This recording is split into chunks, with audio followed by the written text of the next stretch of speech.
I am Jolyn King, and I am a fourth grade teacher, and I'm in my sixth year of teaching.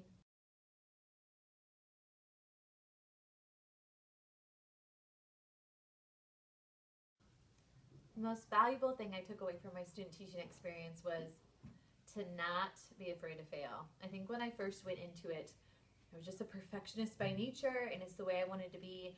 And the whole time, I put a lot of pressure on myself to always be perfect. And I think the more you get into the profession, you learn that is not at all how it is. And there is no such thing as perfect. And so I think I didn't realize at the time, but what I gained from it was learning how to reflect and to find the good in every lesson, because there's always good in every lesson, and using that to catapult me into the next day. And then taking what I needed to work on and just growing from it and using it as a way to show my students how I'm a lifelong learner and not letting it defeat me or bring me down.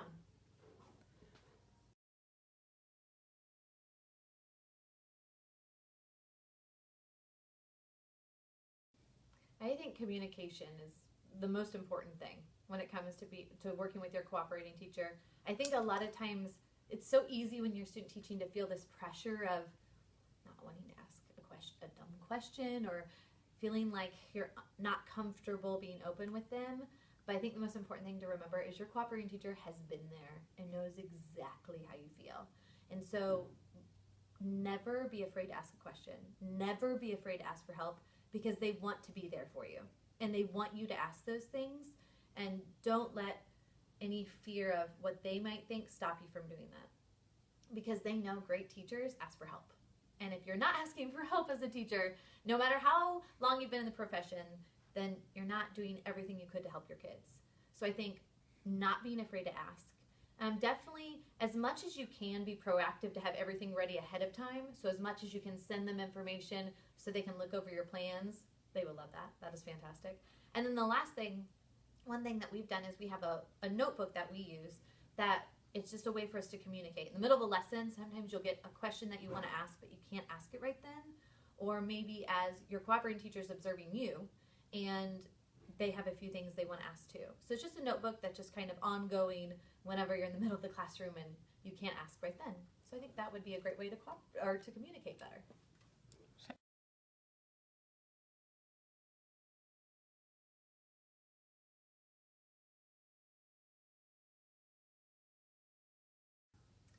I think the hardest thing to teach someone else when it comes to teaching is how to persevere through everything.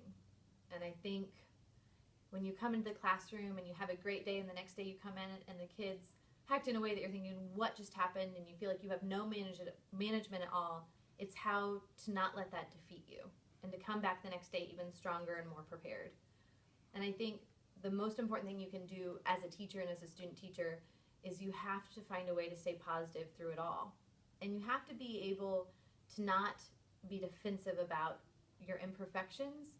You know, I think classroom management is very hard to teach, just because it's such a different setting when you're coming in, especially if you're coming in and the classroom's already established.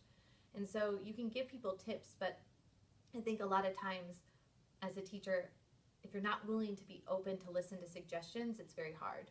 So I think as you're going through student teaching and as you're doing those things, be perseverant. Find what's going to help you get going. Whenever you had the worst day, find the best thing to happen that day. The one kid that you made smile, something that'll help you get through it. And I think when it comes to classroom management, take as many suggestions as you can. And if you try something that doesn't work, try again. Because you're always going to have the student that no matter what you try, you're going to have to keep trying. You're going to have to keep trying until you finally find it.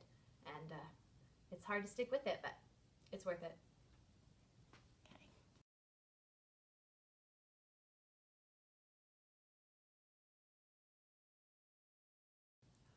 Well, there's a lot of things to do, but I'd say the first day, the most important thing is the kids in the room.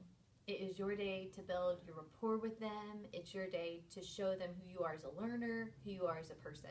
So as much as you can, find ways to build kids up, to let them know how interested you are in them and build those relationships. I'd say the first week, the most important thing to do is just throw yourself in. Whatever it is, if I know it feels like you've only been there a week and it's so scary, but you can't be scared. because that's the only way you're going to grow. Just throw yourself into something and take initiative and say, I would really like to try this. And when I say this, not that you have to create the whole lesson, but I would really like to try math tomorrow. Do you mind if I just give it a shot? And just throw yourself in.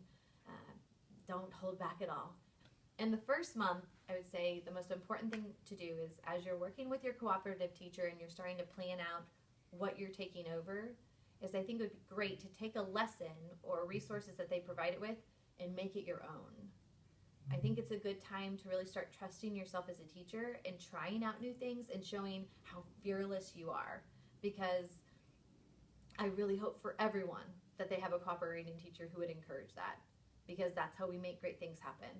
So I think whatever they give you, of course, if you feel if it's that type of environment, and I hope you are in that type of environment, take one and make it your own and use what they have and add your own little twist on it to start finding who you are as a teacher, so you don't get caught up in just feeling like you have to be the same as your cooperating teacher, but starting to discover you.